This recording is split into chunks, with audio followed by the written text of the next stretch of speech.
Was originally in our native text, Cloud Gaelic, and it's about the sanctity of motherhood and what they mean to us. Your mother is your mother. Nobody can do half the things she does or has done for you. Nobody can be compared to her. Only God can love you more than she does.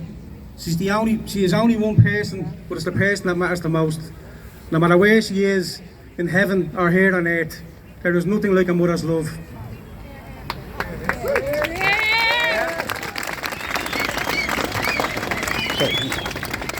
All my life I've been surrounded by the strongest women imaginable.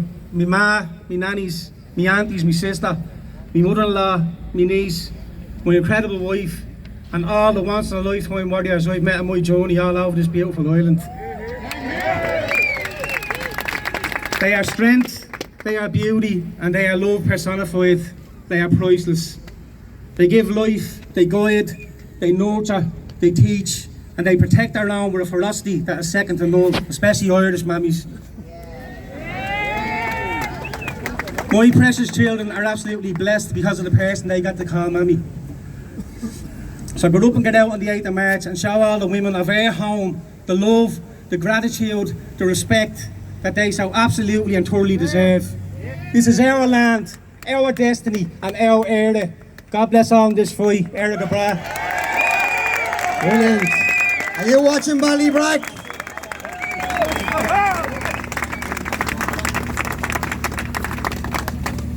This little girl, right? See a picture?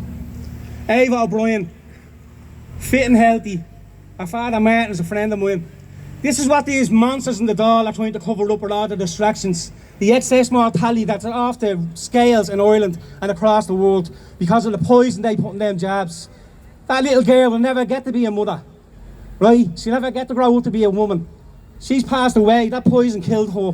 And every one of them monsters has to be held to account for it, okay? Every fucking one of them. Yes.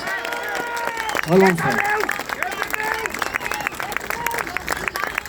Malachi.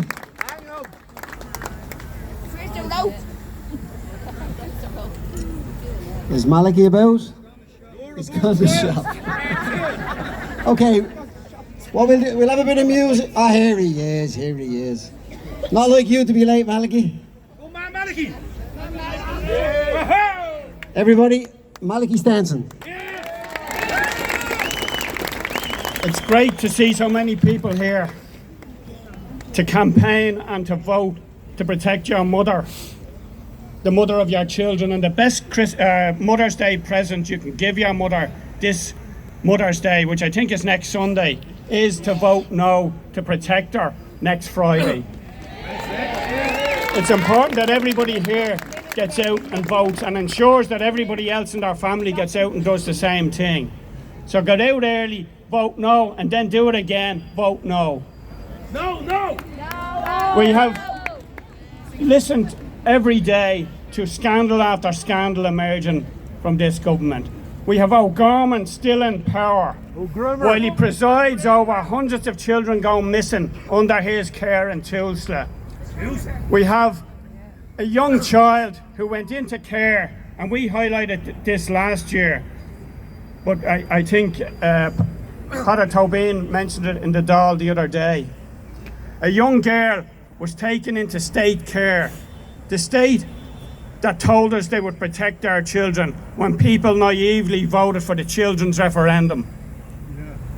And remember, the very same people who told us children would be protected if we had the children's referendum passed are the very same people who are telling you to take your mother out of the Constitution. That young girl went into care, and within an hour she was taken and put into a brothel, where she was found by chance a year later. And I don't know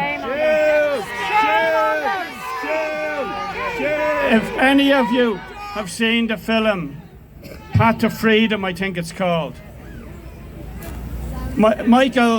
Sound of Freedom.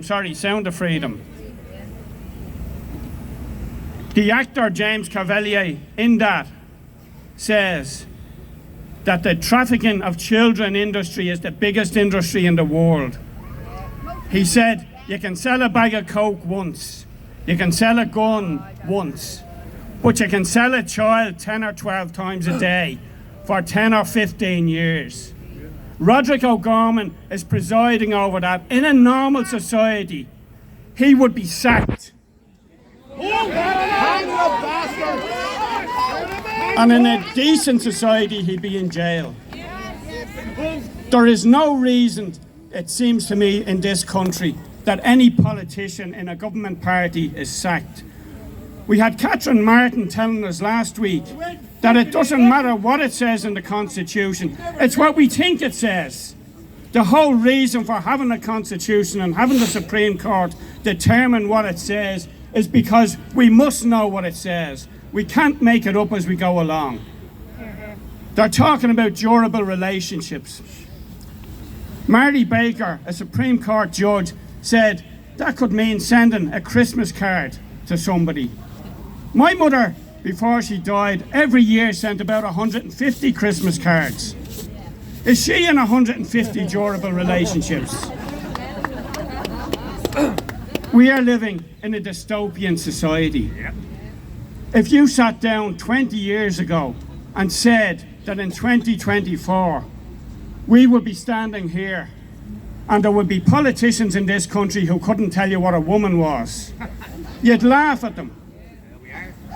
George Orwell, when he wrote 1984, we all thought it was a novel, a bit of crack. And in reality, he was only tipping the iceberg. They intend in this country to take total control over everybody. Only last week they brought in legislation to make everybody an organ donor. And that passed without debate or without discussion. And most people probably tick the box on the back of your licence to say you donate your organs if you died. And that's fair enough. That's a choice. What happened My Body, My Choice from a couple of years ago? Now they're going to take whatever they want. And you can be quite sure that those organs will be taken and sold. People will be switched off their machines to sell their organs.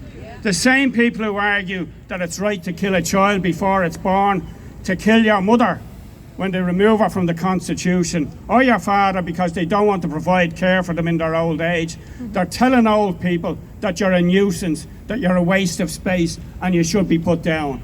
That's the type of society that these political class and NGOs are creating. In this country we have 33,000 NGOs who get 6.8 billion per year of your money. And despite Supreme Court ruling after Supreme Court ruling, particularly in McKenna, about the funding of referendums, they're using your money illegally to campaign in this referendum. And they were told quite clearly that their funding would be stopped. Again, when O'Gorman came out and said that progressive NGOs who don't campaign for a yes vote in this referendum will have questions to answer. What he actually meant was that their funding will be stopped if they don't toe the government line. And we have them then the next day, the National Some Women's Council, who have men dressed up as women on their board, telling women that they don't know what a woman is, telling women and men to take your mothers out of the Constitution. What we should be striving for is a society where mothers are not forced out of their homes to earn money to simply pay their rent or their mortgage. We have created a society where families don't matter, where society doesn't matter. And many years ago, Margaret Thatcher was asked about society, and she said, there's no such a thing as a society. We're only a collection of individuals. Well, Margaret Thatcher was wrong then. She was wrong on many things. She's dead. Maggie Thatcher, Mum Snatcher. But this government and governments right throughout the Western world are intent on the destruction of nationhood. They're intent on the destruction of family, and they're intent on the destruction of our way of life. And it's groups like these and all the people who have come today, the people who are out campaigning on a daily basis, the people who are at our other protests about immigration policy in this country, the people who are standing up and are not afraid to be counted and are saying enough is enough. And the first act we have to do next Friday is to defeat these referendums. And on Mother's Day next week, we should be rallying in a victory rally all around the country and saying, we are the people of Ireland and we will decide. And we will have decided no on both referendums. No. Thank you. Brilliant. Malachi Steenson. We're going to wrap up